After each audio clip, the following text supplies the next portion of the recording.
ole tuna hian hei kan pia sonin meka Assam Police so ki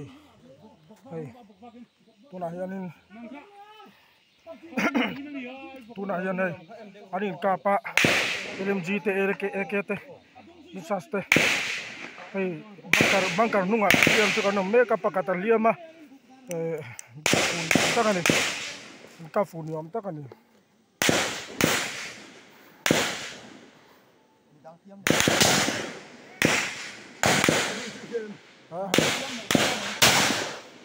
pok pop mai anuam khop mai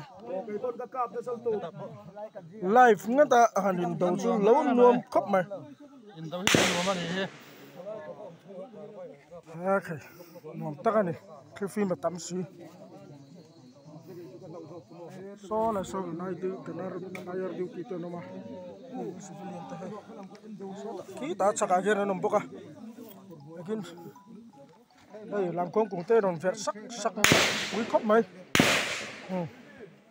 các anh đi nuam tất cả đi khai dòng khăn đi dấu thằng val căn giảm ngay lâu căn giảm ngay đôn bọc lâu rắm chân nan chân thì mấy tuổi cho này mày so lại soi một phần lâu mấy thầy in ma son vai pa in fleck vara veya an tom ti nani